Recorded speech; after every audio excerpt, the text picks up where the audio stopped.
Well, hello, everybody. I'm so glad you're here today. If you can hear me talking, if you would please give me a thumbs up and let me know that I'm coming through loud and clear, that would be really great. And today we're gonna talk about some things that honestly, the church, especially prophetic people, have oh, great. Thank you so much. Thank you for the thumbs up. That I really appreciate that. So, we're going to be talking today about things that um, I think is information that's been fuzzy, stuff we read about in Revelation that when prophecy teachers are teaching on it, it's all always kind of fuzzy, not really clear. And we're going to be talking about wars today and the wars that we find um, that we see breaking out all over the world, and who benefits from all of these wars. What is the point, and what can we expect to be taking place in the future? So welcome, everybody. It's it's 1 o'clock here in Mountain Time in beautiful Idaho. We had a lot of wind come through here yesterday, 50-mile-an-hour winds coming through, and I am so glad that I didn't try and lay down some straw in my garden. It would have been blown into the next county. So, praying for all the people in the Midwest who are, under storm warnings and tornado warnings, and just really pray that you're all kept safe. Welcome to everybody from wherever in the world you may be. I see I have a friend there from Switzerland. Welcome, Marcus. So nice to have you. Um, Oh, Venice, Italy. We've got people from all over. So happy that you could be here today. Um, Pagan, California. Yeah, right. I used to live in California, spent many years there. And so anyway, happy to be in Idaho right now. Okay, so we're going to be talking about World War today and who benefits. Cui bono, who benefits, and how is this described in the book of Revelation? Because the wars that we're seeing taking place right now, the lead up to other wars that are going to be taking place, this is all part of an agenda. It's all part of an agenda. So I want you to know that the things that I'm sharing today, well, these are my opinions. These are my thoughts. None of this is thus saith the Lord. These are just things that I have come to as a result of a number of years of studying and teaching about end times. And I'm going to give you the links to the show notes. So I do have information that I'm going off of. In addition, in the description box, you will also find some other links to other um, papers that I've done that relate to today's video. And I hope that you will take the time to like this video and to share it with somebody. I think the information that I'm presenting today is really, really important. And I think a lot of things have been kind of misunderstood. So the Bible talks about the wars that we're seeing. And I don't know how many of you are following the buildup in Europe, the buildup in the Pacific with China and Taiwan, things that are going on with North Korea. Of course, we're familiar with things that are going on in the Middle East with Iran and Israel, other Middle Eastern countries, Europe, all kinds of things happening in Europe, especially the Baltic states, Ukraine, Russia. And this is what we could expect. These are things that we should be expecting because of what we read in the book of Revelation, what we read in the Bible. All right. So I want to talk about something that I really hope doesn't flag the YouTube people and get this video taken down. But I want to talk about the depopulation agenda.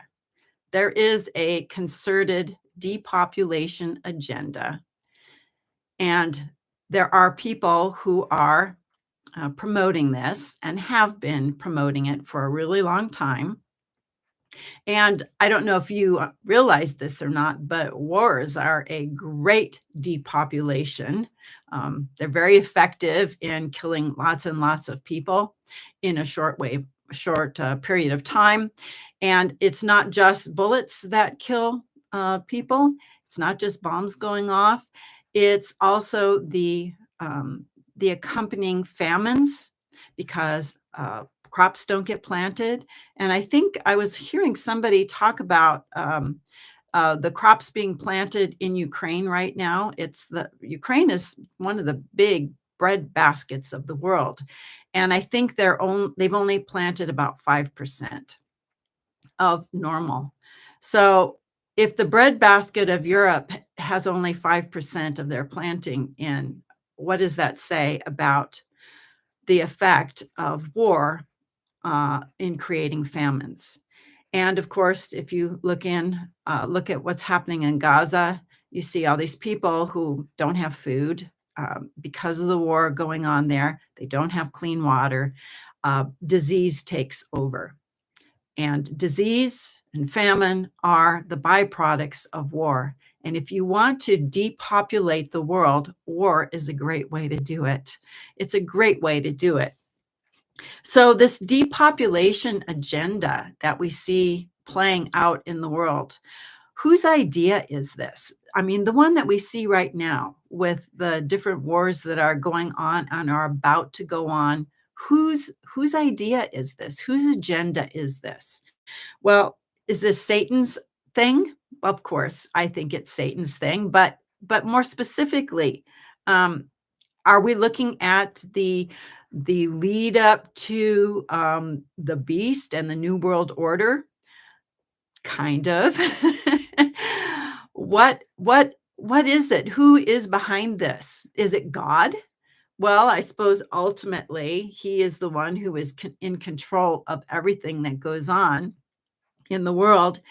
But I'm going to tell you that I think that the big instigator of all of the wars, the famines, the disease, and the unrest that we're seeing right now, and we're seeing it on college campuses, we're seeing it in big cities, we're seeing it in terms of riots and shootings, and it's all orchestrated. Okay, this is an agenda that's being orchestrated, and I believe it's being orchestrated by what we would call the powers that be. Okay, the powers that be, or the powers that shouldn't be.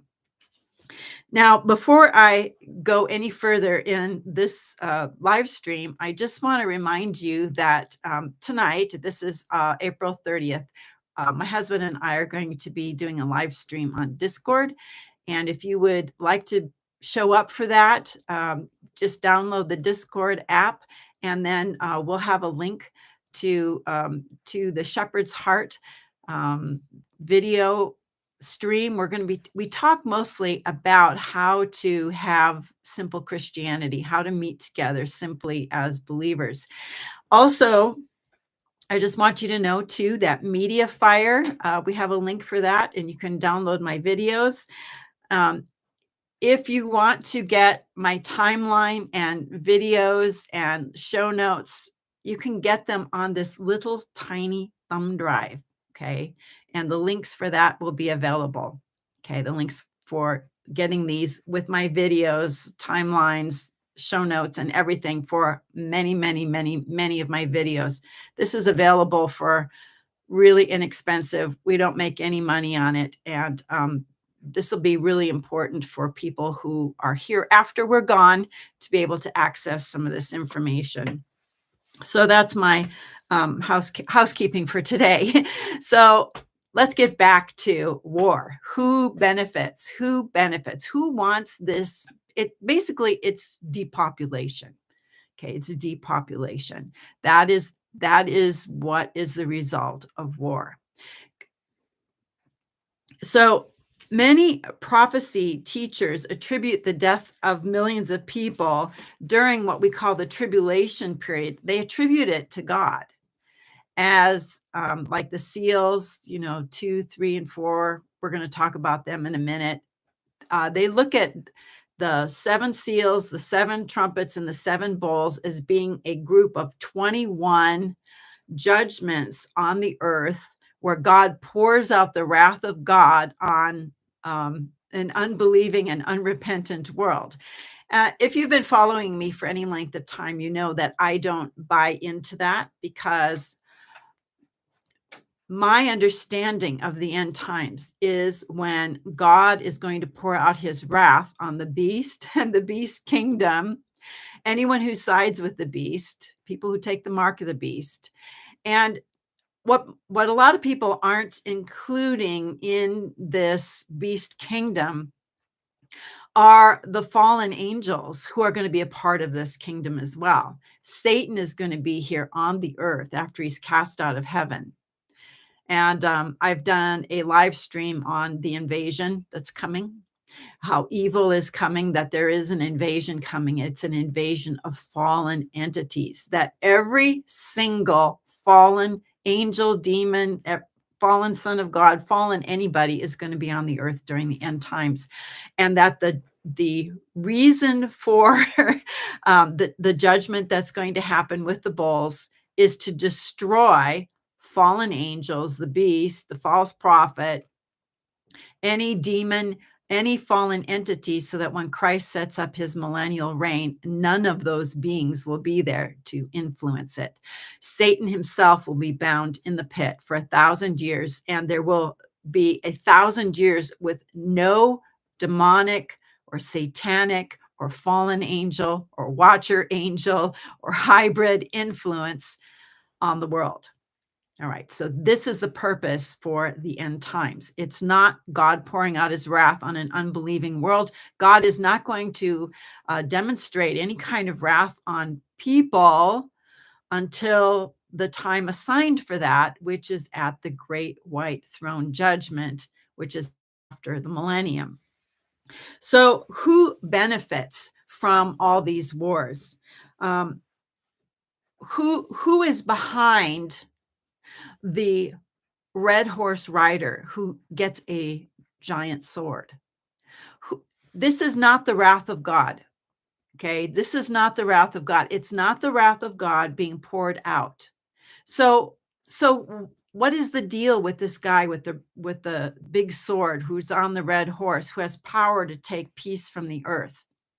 What about the black horse rider who has scales that are weighing out a small amount of grain for a whole day's wages? Not enough grain to keep one person's body and soul together, but yet the wine and the oil, they're fine. Rich people still have food, but poor people or even middle class people don't. Who's behind that? Okay, this is all depopulation. Okay, this is all depopulation. And like I said before, once you've got war, you have famine automatically. You have diseases, you have plagues, you have pestilence. You even have death from wild beasts who are kind of able to overtake areas that have been decimated through war. All right. Who wants fewer people? If you could like point to people in the world today who say that we should have fewer people, I think what you would find is that all the movers and shakers that are on our planet right now, from a very odd comment that our VP made the other day about depopulation to Mr. Schwab of the WEF, to people like Noah Harari, to people like Bill Gates, and you name it. There are individuals who are extremely wealthy, who have tons of power, who want to see the population of the world diminished. And we're not talking by, just a few thousand or a few 100,000 people. We're talking by millions and millions and millions. And someone here mentioned the Georgia Guidestones earlier. Yes,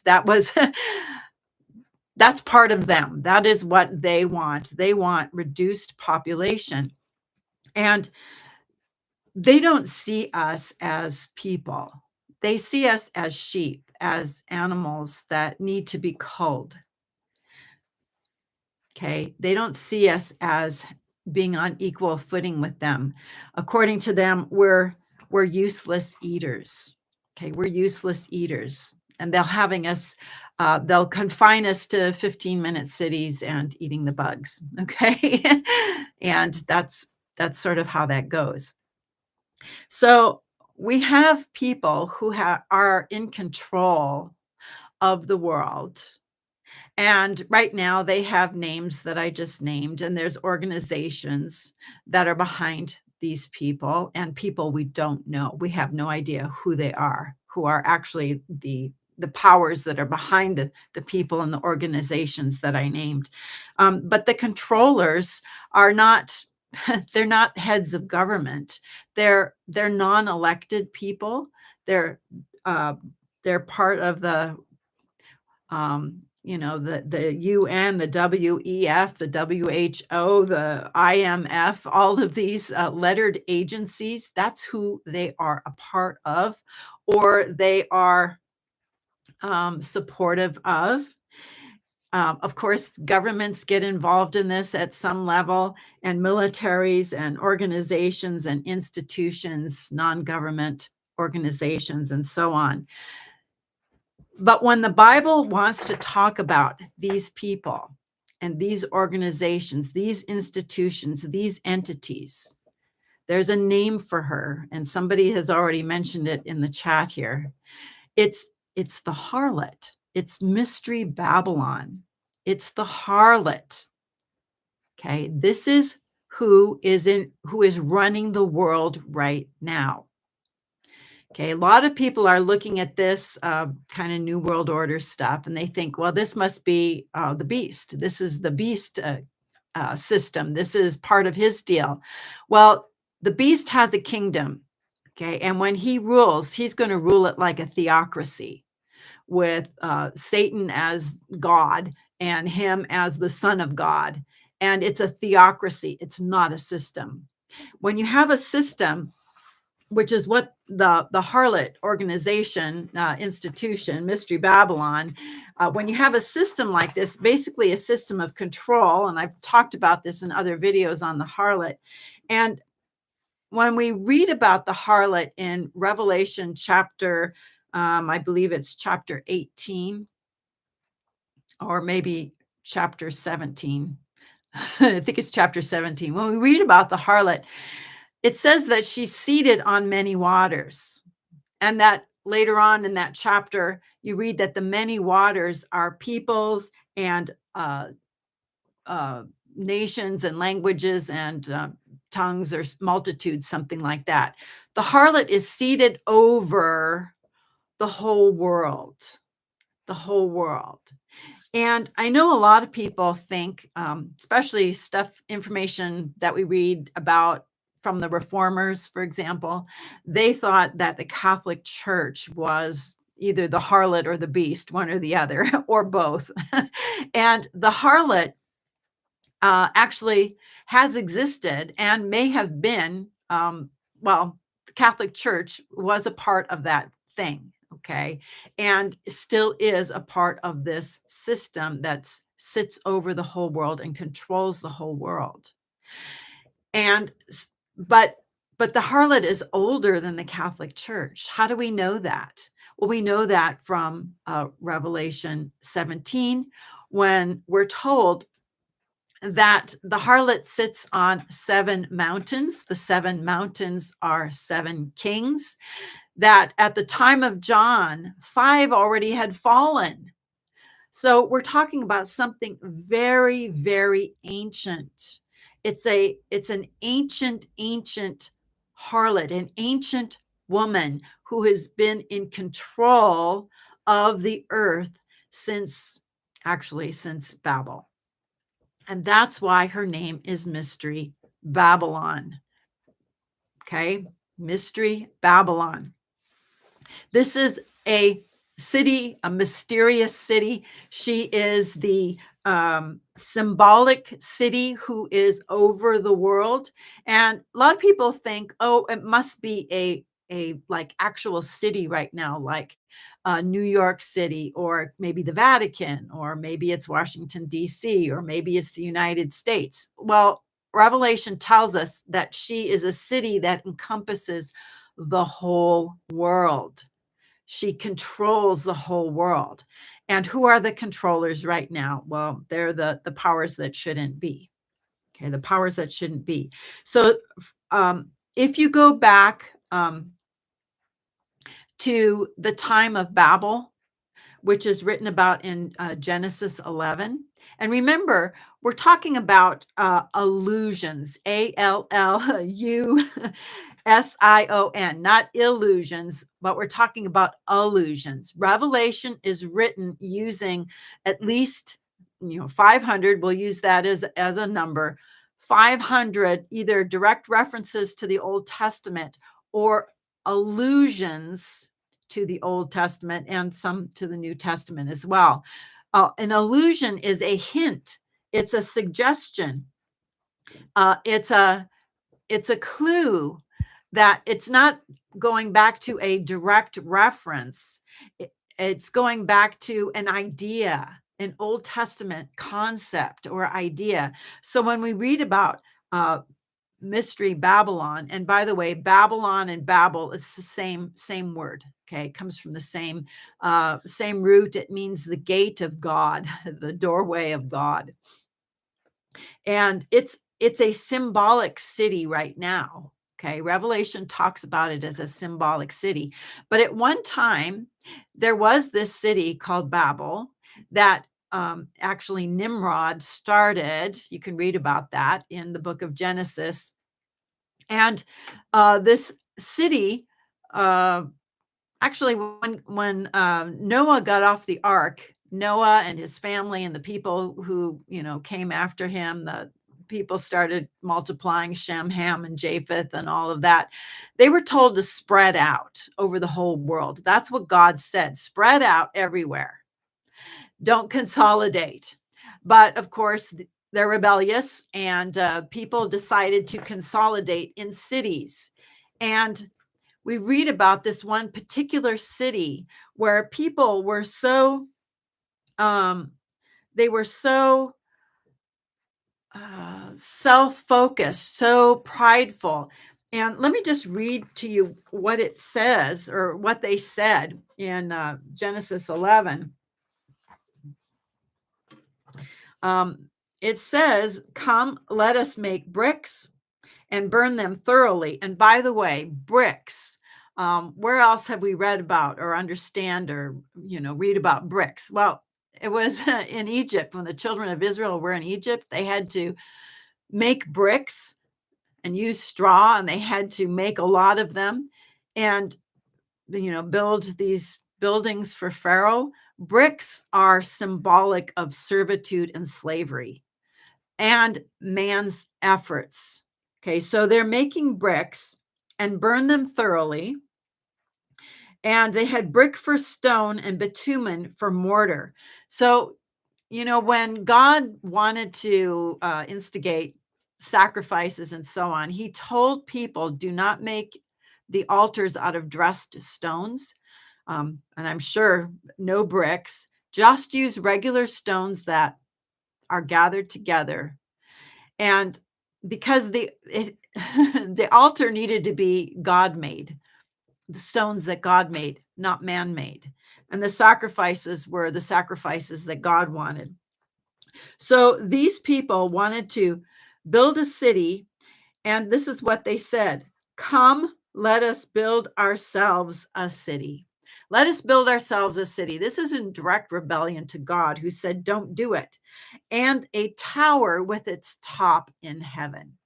Okay, this is rebellion. And let us make a name for ourselves. And that word name there is a memorial. Let's make something that will last into perpetuity, that will last forever. Okay, so that you can just hear the pride in their voices. And they said, let us make a name for ourselves, lest we be scattered abroad on the face of the whole earth. So they said, we don't want to be scattered abroad. We don't want to spread out the way God said. We want to make a memorial for ourselves. We want to live on in perpetuity. And then the Lord came down to see the city and the tower which the sons of men had built. And they said, they're all one people. They have all one language. This is only the beginning of what they will do. And nothing they propose to do will now be impossible for them. Just think about it. God said, once they get going on this, anything they want to do is going to be possible. I mean, this is like mind blowing. And so God said, come, let us go down and there confuse their language, that they may not understand one another's speech. So the Lord scattered them abroad from there over the face of all the earth, and they left off building the city. So God never judged Babel or Babylon. Okay, he never judged it. And the people scattered all over the world. What they did was they took the seeds of Babel with them. They took the seeds of Babel with them everywhere they went. It's like a weed, like a dandelion that just spread everywhere. And everywhere people went, Babel went with them until it spread throughout the whole earth. It's like it's leaven. It's leavened everything. Babylon has leavened everything. It's leavened our churches. It's leavened our governments, our education, our food, everything. It's in everything. And Satan is using this. Okay. Satan is using this system to set up the rule of his son, the Antichrist. He's using this system to get the whole world under control. And then he's going to use this system to depopulate the earth, to depopulate this place. And it's easier to rule when you have fewer people. And Satan hates humanity. And when his son begins to reign, he's going to be a hybrid being. He's going to be a dead seventh king who rises as the eighth king, who will be indwelt by Apollyon, who ascends from the bottomless pit. And this man, beast hybrid, will rule the earth, okay, in a fake millennium. And this will be the theocracy that will be set up. The harlot is not going to be a part of this, even though people who are part of this system right now think that they are going to survive what's coming. They believe that. And if you read Revelation 18, the harlot is just sitting there. She says, I'll never be a widow. I'm fine. I'll be here forever. No worries, no problem. She thinks that she is going to rule the world. She thinks she's going to rule the world, but she won't. And in a single hour, on a single day, she is going to be virtually destroyed. Not totally destroyed, but almost. And that's at the sixth trumpet, same day as the abomination of desolation. A third of mankind is going to be wiped out. Same day that the beast begins to reign. The beast and the 10 kings who hate the harlot will destroy her with fire, smoke, and sulfur. And God is going to release 4 angels who are bound at the river Euphrates to kill a third of mankind, along with an army of 200 million. This is what's in the future for the world. So the depopulation aspect of this is part of the harlot's thing. This is what she wants to do. And in order to create some really good wars and fightings and so on, you have to create factions. and divide people and create hatred and animosity where previously none existed. So you have to create this. So you create, not going to talk about all the different little factions that are out there right now, but because you guys are watching what goes on in the world. And these factions are going to be warring with one another. They already have started, but we've only just seen the beginning raindrops of this huge storm that's about to move in. Huge storm of violence. The harlot impoverishes nations, sucks the wealth right out of them. And I think of the countries in Africa that have been impoverished by the harlot. And by the way, right now, the harlot is mostly comprised of Western nations. It's mostly the West that runs the world. Western nations, and that can include Australia, Japan, America, United States, Canada, European countries, um, countries that we would think of as being like associated with NATO, but not limited to NATO countries.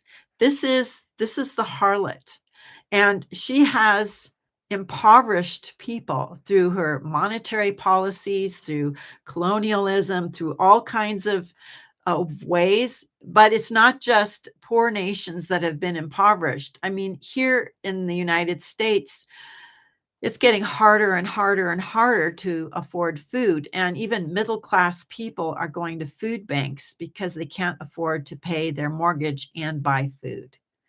It's crazy stuff that we see. And what one of the really terrible things that the harlot has done, basically through education and through entertainment, they've enslaved the minds of our children.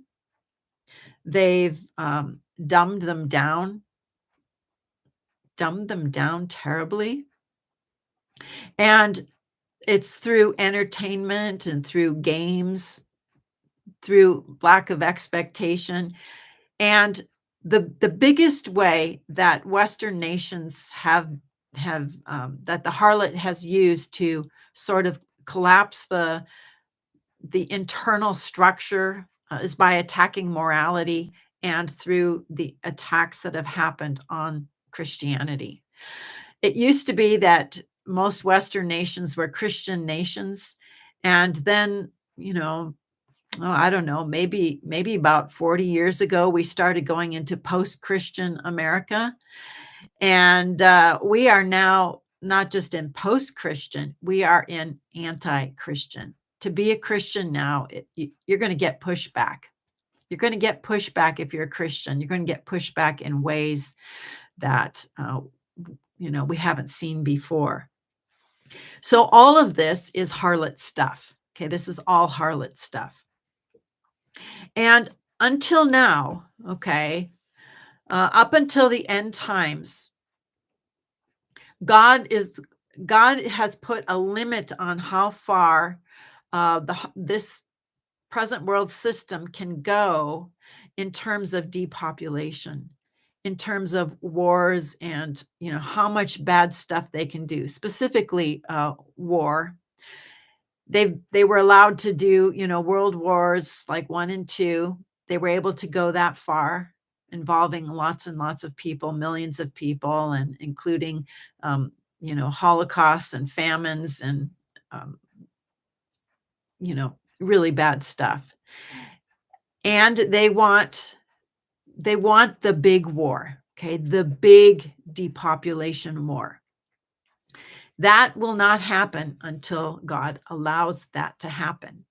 And I don't know about you, but I kind of watch groups of people who are, um, fighting and, trying to get something going, in terms of, civil war here in the States, or, trying to get something going, groups fighting with one another.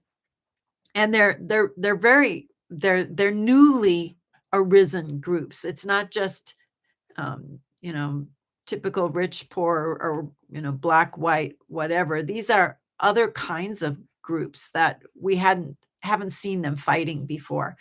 And one of the saddest things that I'm seeing is this war that's sort of between parents and children, and children where they go no contact with parents and just sort of write them off. And I was thinking about this the other day. I know a lot of people, Christian people, whose children have gone no contact with them. They just won't have any relationship with them at all. And I was thinking about the passage in, I think it's Malachi, that talks about that God wants to use the witnesses, especially Elijah, to draw the hearts of fathers to the children and children to the fathers. That there's this alienation thing that's been happening. So up until now, God has not allowed the harlot to do what's in her heart to do, which is get rid of people. Get rid of people. They are useless. There's no more reason for people to be around. No more reason for them. We only need a few. We have AI. We've got, uh, food and, computers, and we've got our underground bunkers. We've got what we need. And so we just need to wipe the slate clean, keep however many people we need, and just get rid of the rest. And God has not allowed that to happen just yet. But during the time of the end, God is going to allow that to happen. And that will be after our rapture. After we're caught up to God and to his throne, and we're present in heaven as the 24 elders on that same day, which is the day that we begin to intercede for people on earth. That same day, Christ gets the scroll, and he will open seal number 1, seal number 2, seal number 3, seal number 4. The 4 horsemen are going to go riding. And I want you to understand that this is not the wrath of God being poured out on the world. This is not the wrath of God. God is not, this is not what he's doing. He is not judging people yet. People are not going to be judged until the great white throne judgment. People who take the mark of the beast obviously will be judged. But at this point in time, God is not judging people. It's entities, fallen entities, that he's going to judge. But that's not until the very end, when the bowls of wrath are poured out. And it's the bowls of wrath are poured out on the beast and the beast kingdom. That's in Revelation 16, if you want to go take a look at that. But here's the language that's associated with the seals. Okay, I'm going to start with the second horse rider. Revelation chapter 6, verse 3. And when the Lamb opened the second seal, I heard the second living creature say, "Come." And then another horse went forth. It was bright red, and its rider was granted permission to take away peace from the earth and to make men slay one another. And he was given a great sword. Here's the language. He was granted permission. Finally, the harlot, this world order that's in existence right now, that has been here since the time of Babel, will finally have permission to take away peace from the earth so that men would slay one another. Depopulation. Depopulation. We're not just talking wars here. We're talking about riots in the cities. We're talking about groups who've been told that they have to hate one another, and the demonic influence that's going to influence people so that they slay one another. Finally, they're granted permission. Is this the wrath of God? Nope, it's not the wrath of God. This is what the harlot, Mystery Babylon, has been wanting to do. And remember, Revelation tells us that she's drunk with the blood of the saints. She's drunk. That's the fifth seal martyrs. She is going to be the one who is going to instigate the death of the fifth seal martyrs. But let's go back to Revelation 6 and verse 5. And when the Lamb opened the third seal, I heard the third living creature say, "Come." And then I looked and I saw a black horse, and its rider held in his hand a pair of scales. And I heard what sounded like a voice from among the four living creatures saying, "A quart of wheat for a denarius, and 3 quarts of barley for a denarius, and do not harm the oil and wine." This is what happens when you've got war, when you've got people slaying one another. There's no food, crops don't get planted. Food doesn't get taken to market. The trucks don't run. The trains don't run. The ships don't operate. Nothing gets anywhere. So, this idea that a lot of people have that it's going to take basically 3.5 years for the white horse rider to come out, and then we've got the red horse rider, and then this the black horse, and then the pale horse, that this all happens over a very leisurely amount of time. That's going to basically take years for this to happen. This is wrong. That's totally wrong, because once you've got peace taken from the earth, imagine this: peace taken from the earth. Every one of these other horses, the events that are associated with them are going to happen at the same time, within days. Within days.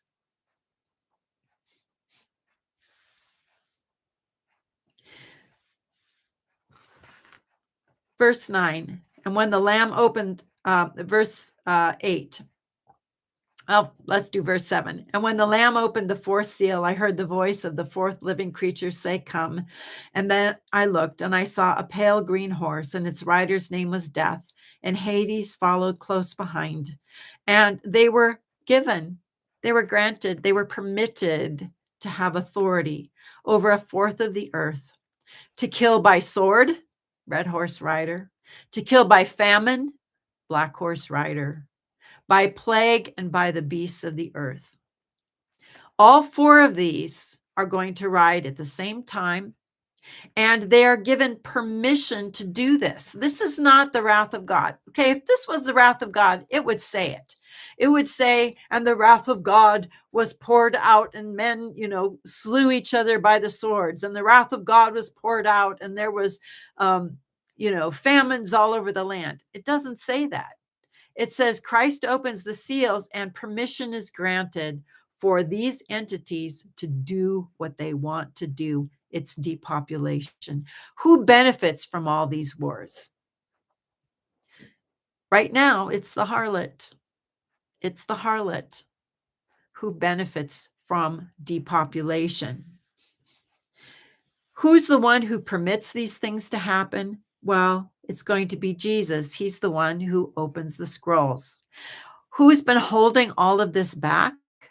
Well, it's God. God has been holding all of this back, and it's not until Jesus takes the scroll and starts opening it that permission will be granted for these things to happen. God is not the driving force behind people killing one another. This does not come from God. God is not the one who wants people to kill each other. This is something that the harlot wants people to do. This is something that they're orchestrating. This is something that the beast and Satan, or this is something that Satan wants people to do. This is not something that God wants to do, but he is going to permit it. He's going to allow it for his purposes. So we should never confuse the actions of the harlot that are associated with war and the first three, actually seals number 2, 3, and 4, and 5. These are all harlot related things. They're all related to the powers that be right now. And the beast hasn't come on the scene yet. He won't be here until after, he's the white horse rider. He won't be here till after we're gone.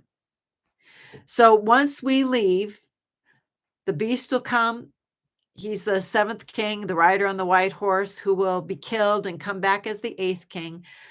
Uh, the rider on the red horse, the black horse, and the pale horse, all at the same time. Okay, this is not the wrath of God.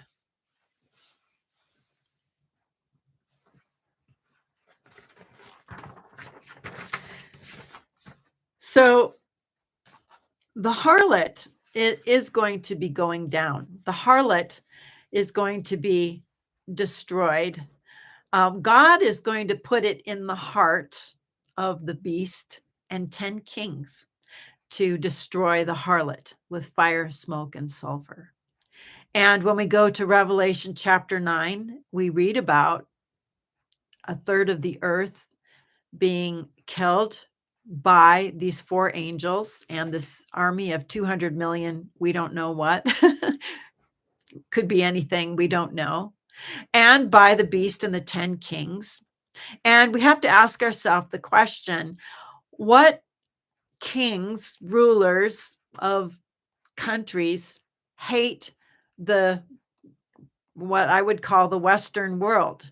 Who is it that does not want the Western world to have any power anymore? Well, I would say China would be a part of that. North Korea is a part of that. Iran's a part of that. They're all a part of that. I think Islamic countries are a part of that. And you can see that this world is lining up right now where we have the harlot on one side, the powers that shouldn't be who are here right now, versus the rising powers that are going to be coming, and they are going to associate themselves with the beast, with the Antichrist when he comes. They're part of the 10 kings. All right, so that is mostly what I want to say. That's my little spiel for today. So I'm going to go ahead and see if I can find some questions here. And we'll just take some questions. The first one I'm seeing here is from MB. When on my timeline is Michael going to stand up in defense of the people of God? I think Revelation 12:7 also, the reference is in Daniel as well. Okay, so Michael is going to arise, it says in Daniel chapter 12. And then it's going to be the worst time ever for Israel. So we're not seeing Michael arise in defense of Israel. Okay, Michael is going to arise in heaven and cast out Satan and his fallen angels. And once they're here on earth, they're going to persecute Israel. And God is going to keep a remnant of them in the wilderness. But when Michael arises, that's during the war in heaven. And Israel is not going to be defended except for being kept safe in the wilderness. This is when all hell breaks out for Israel on the earth. So let me see what else we got here. Okay, if this happens after we leave, when is the time to go into our rooms and close the doors? I'm not really sure that we ever need to go into our rooms and close the doors. I think the passage you may be referring to is something in the Old Testament, which is not where we are. It's not the prophecy that applies to us. There will be others who will be doing that, but not us.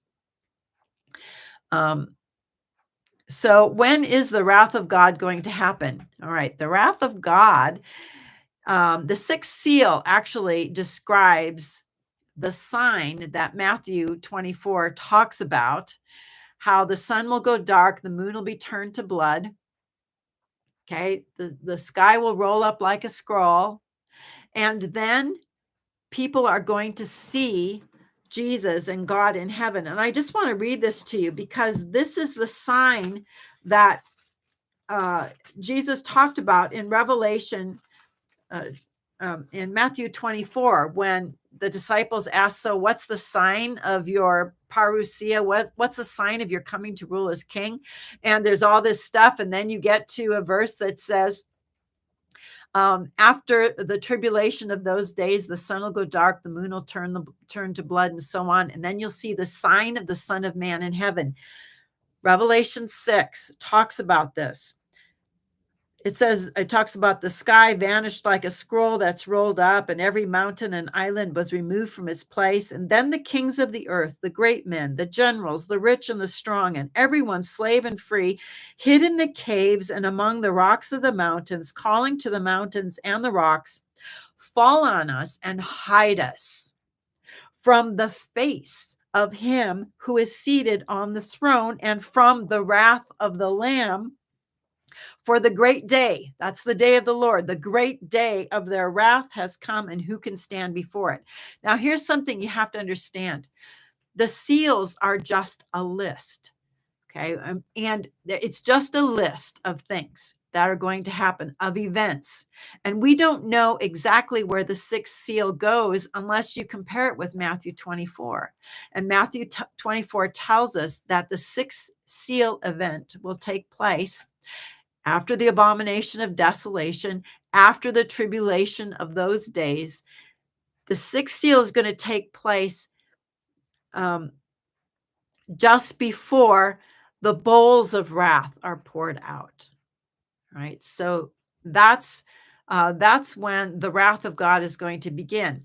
God is going to have vengeance on the harlot, on Mystery Babylon. He will have vengeance and avenge his saints who've been killed at the sixth trumpet, which is on the day of the abomination of desolation. That's when their blood will be avenged.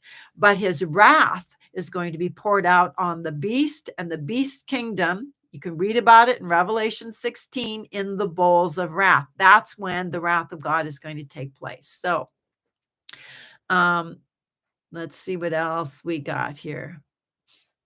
Do I think the travail of the woman will be nuclear? Oh, I think it has the potential to be nuclear. I think there is a great possibility that it might be sort of localized kind of nuke stuff. Yeah, I do, because people are going to be cleaning up after it for a long time. All right, let's see what else we got here. All right, so are these harlot people human? I don't know. Man, I don't know. I think at the very least, they're demonized or demon possessed people. Some of them, especially the ones that we don't know their names and we don't actually see them, I think they're probably earth dwellers. And earth dwellers are the earthborn. The Septuagint talks about Nephilim as the earthborn, and Revelation refers to them as earth dwellers, and these are non-human people. Okay, so this is a really good question here. When Jesus returns after the tribulation, will there only be Christians on the earth? Well, actually, there's going to be all kinds of people on the earth. The point of the millennium is that Jesus is going to rule over nations. Okay. And Zechariah talks about the nations who survive, that they will have to go up to the Feast of Tabernacles every year. And we know that the remnant of Israel will survive. So there are going to be people on the earth during the millennium who are not Christians. Okay. In fact, the people who live on the earth during the millennium are all not Christians. Okay. They're all survivors of that time of tribulation.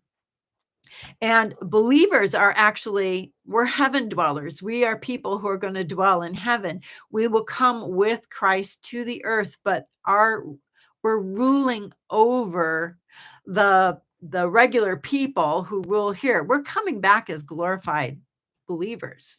And so the people living on the earth are going to be people who survive.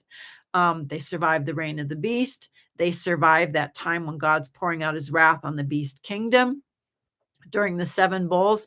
They're the survivors. And Matthew 25 talks about the sheep and the goats.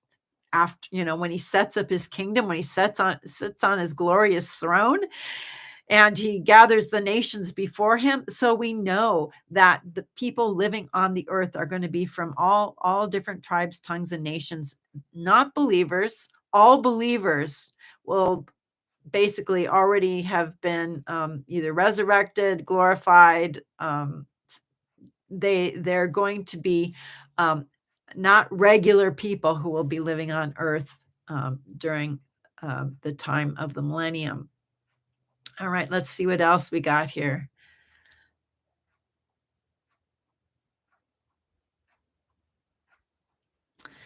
Um, let's see here. Okay. All right. So, question: how long do I estimate we will possibly have to deal with foreign heathens? Not really sure what the question is there. How long, uh, as believers here on earth before we're raptured, that we're going to have to deal with um, uh, foreign heathens? Not really sure, but how to answer that question. I'm hoping and praying, that our deliverance, our change from mortal to mortal, immortal, and our rescue and rapture into heaven, I'm praying that it's this fall, no later than about November 20th. That would be the latest possible date for the rapture. And so, right now, this is April, and we're just talking a matter of months here at the most. All right. Any um other questions here? Let's see if I can see any more.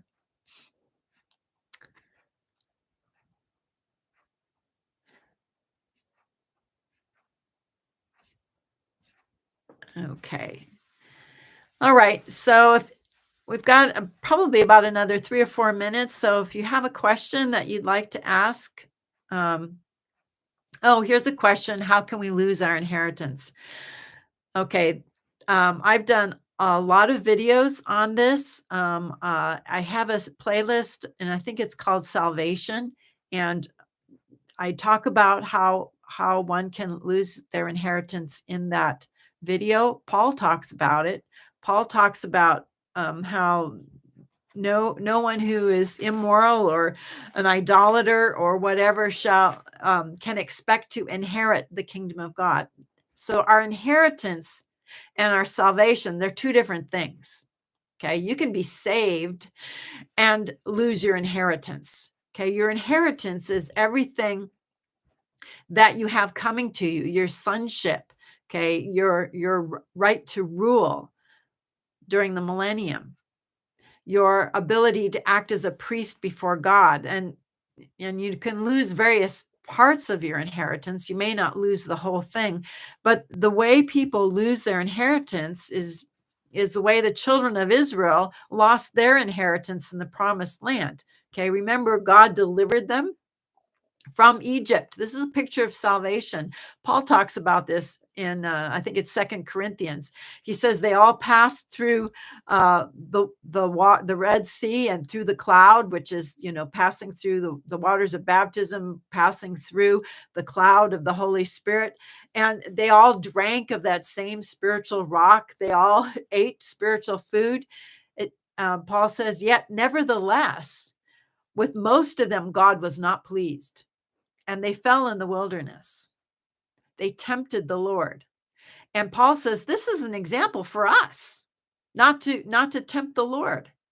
That the people who were supposed to inherit the promised land actually died in the wilderness because they were faithless.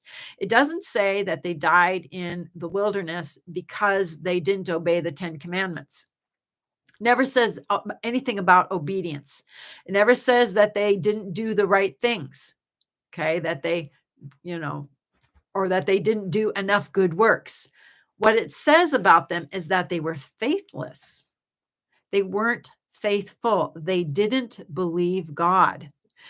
Okay. And can Christians enter into a kind of faithlessness where we don't believe God, we don't trust Him, we attribute bad things to Him, and so on? Of course.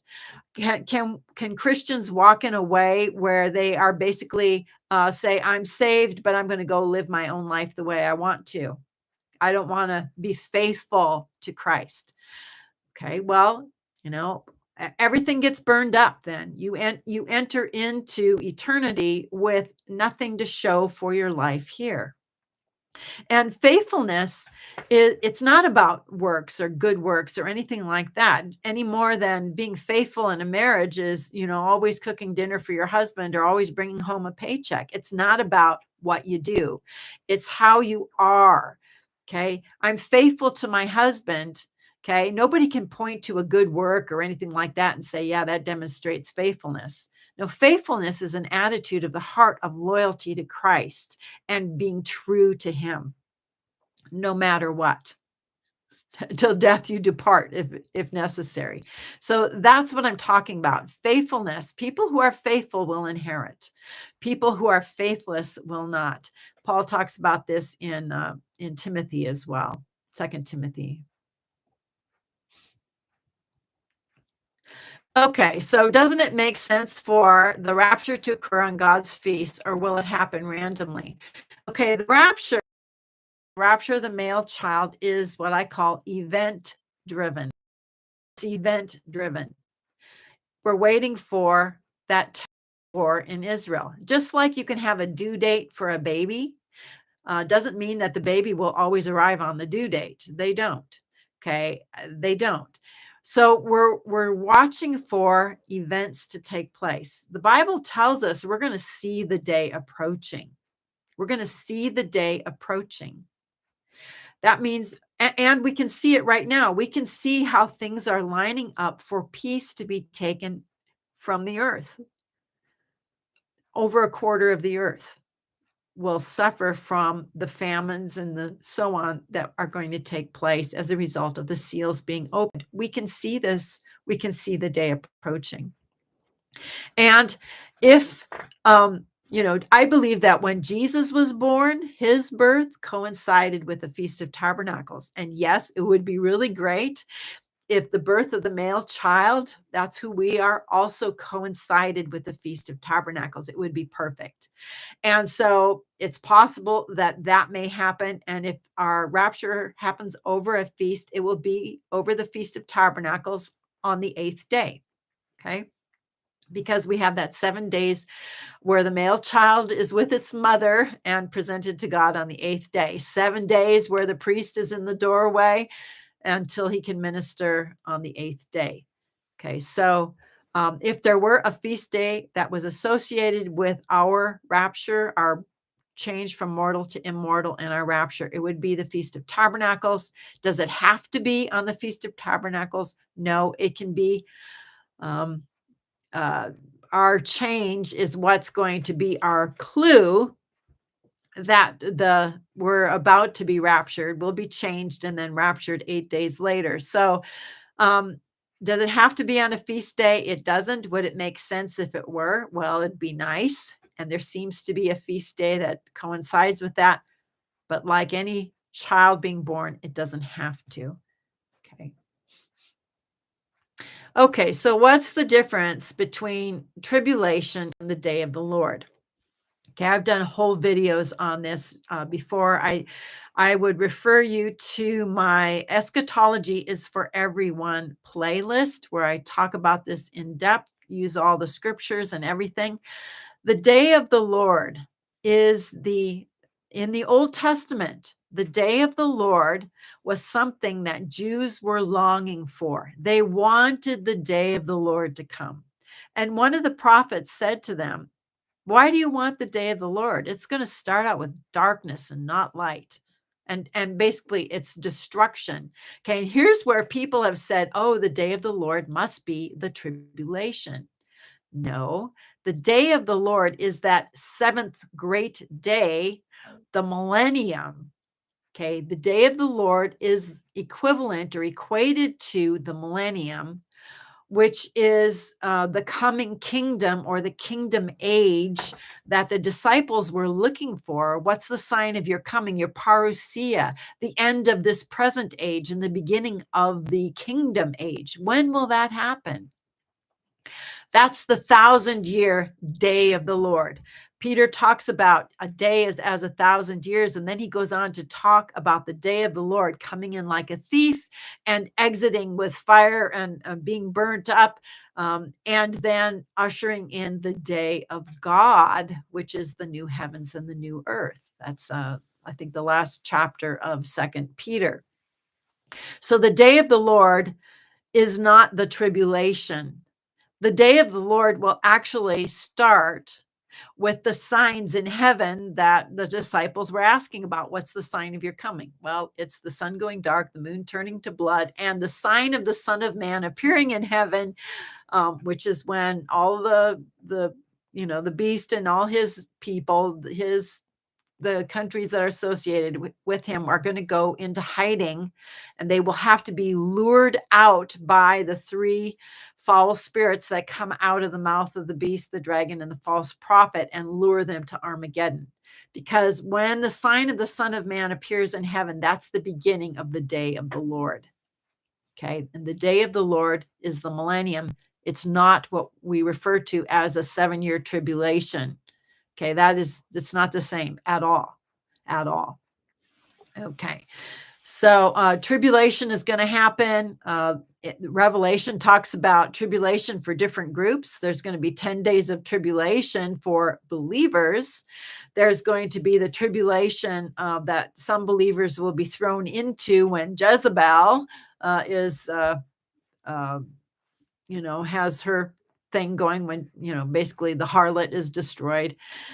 There's a tribulation for the earth dwellers, okay, that time of trial for those who dwell on earth, okay, and there's tribulation for Israel.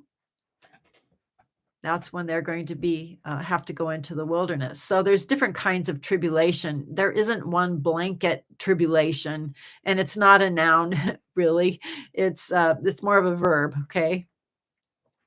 All right. So, any other questions? Do I see the 1/3 fallen cast to the earth or nuke war first? I think it's real possible they could happen right around the same time. And I think it's this what Klaus Schwab calls polycrisis. It's everything all at once. And I think, spiritually speaking, that will be the case too. Everything all at once.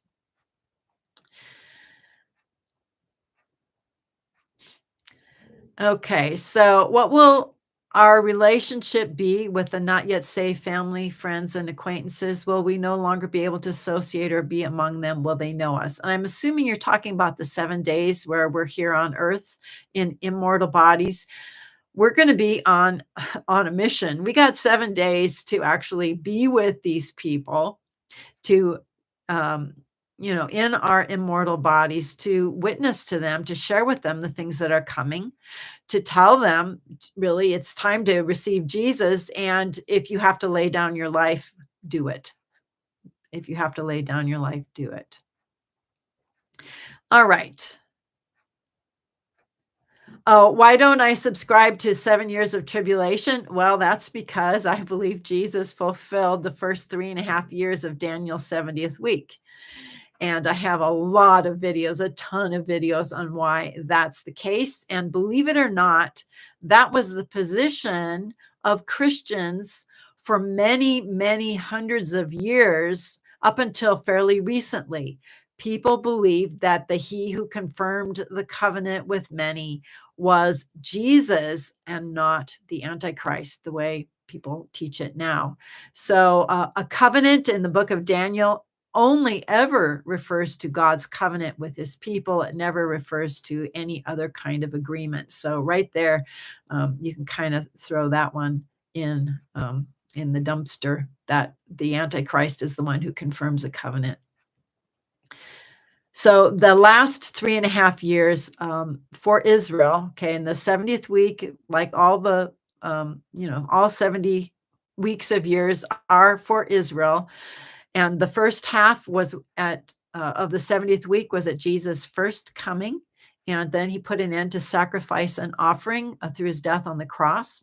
And then we have this little word "and," which separates the first half of the 70th week from the last half of the 70th week.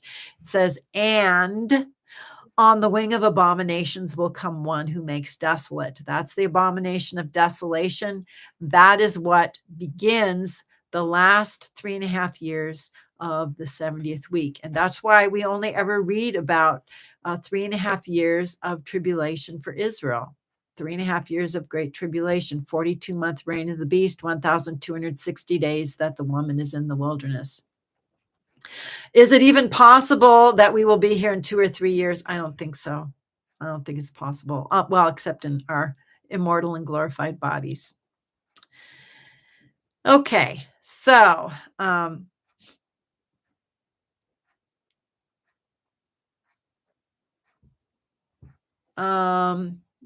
what's the correct day of Pentecost? I don't really know. I was told it was May 19th, but I don't really know. So would I buy a Christmas cruise? Probably not. uh, okay. Um,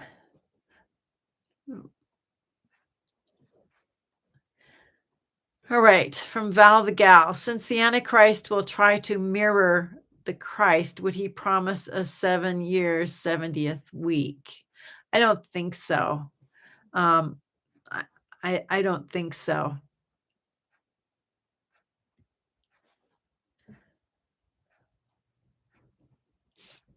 All right. So,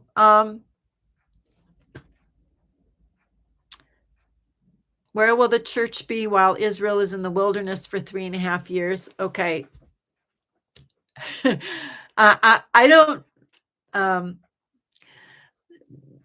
I prefer to call believers. Okay, so there's going to be different groups of believers brought into heaven at different times during the end times, different groups.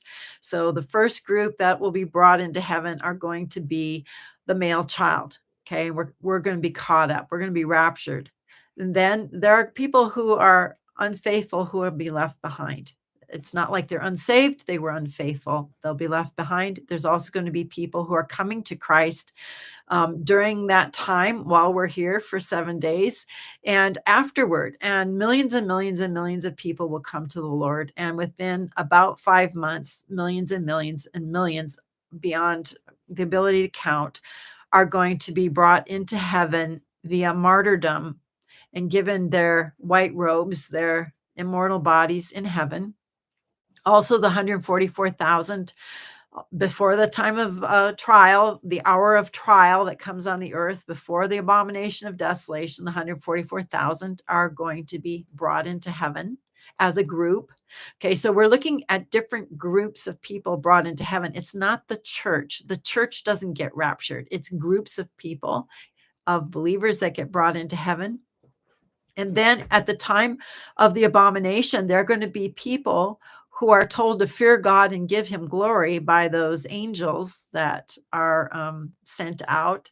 And there will be people who fear God and give him glory. These are God-fearers, and they are also going to be a part of what we call the church. And they will be caught up at the time of the third rapture. There's going to be people who are beheaded by the beast, believers who will be here, new believers, and some that will have had to endure, and they will be beheaded by the beast, and they are also going to rule and reign with Christ. Okay, when they're resurrected after Christ returns. And there are going to be people who are still getting saved up until the time Christ returns, who are also going to be part of the church, part of believers. So all of these groups are going to be in heaven, making up what we call the church. And after the millennium, they're all going to be built into the holy city, who is the bride of Christ. So I've already forgotten the big part of the question here. But anyway,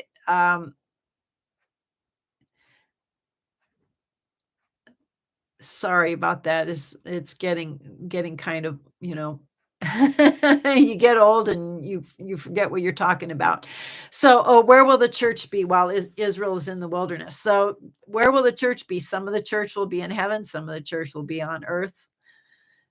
Some will be dead under the altar. Their souls will be under the altar. And and some of them are going to be resurrected. When Christ returns, some of them will be just ushered into God's kingdom as living people. So the church is the parts that of the church, different groups of believers. Revelation talks about these many groups.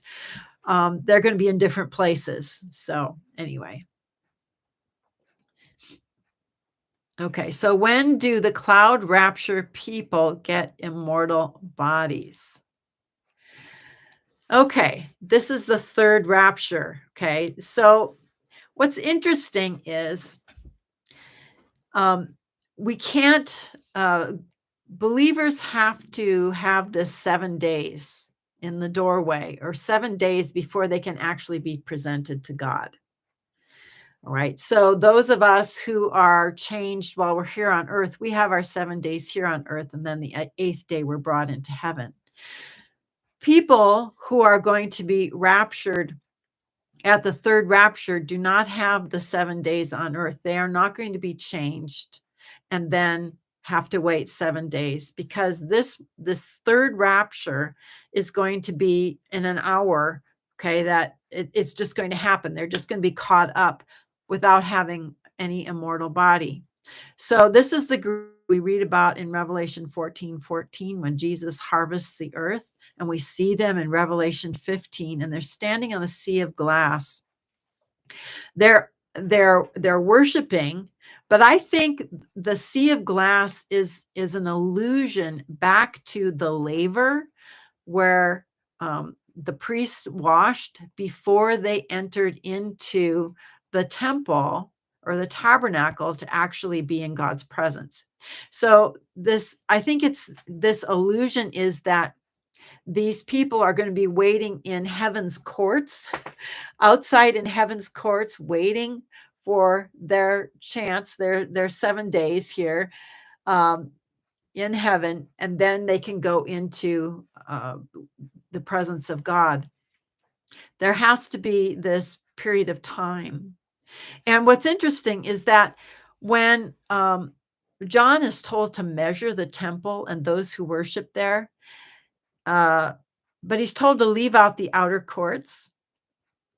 Okay, what that tells us is that there are outer courts in heaven, because the earthly temple, remember, is going to be a reflection of the heavenly temple. So whatever we see in the temple in heaven, in the book of Revelation, will have its counterpart here on earth. But what John is told to do, he says, yeah, there's outer courts. Don't bother to measure them, because they're going to be trampled by the Gentiles. What that tells us is that there are outer courts in heaven, and that these people will wait in the outer courts until they'll get their immortal bodies, and then they'll wait till the eighth day. All right. Really good question. All right. So, um, okay. So I'm having time with the 7 days. We are not Jews. Please explain. Okay. Revelation uses allusions to as code. Okay, what we're looking at as a code here.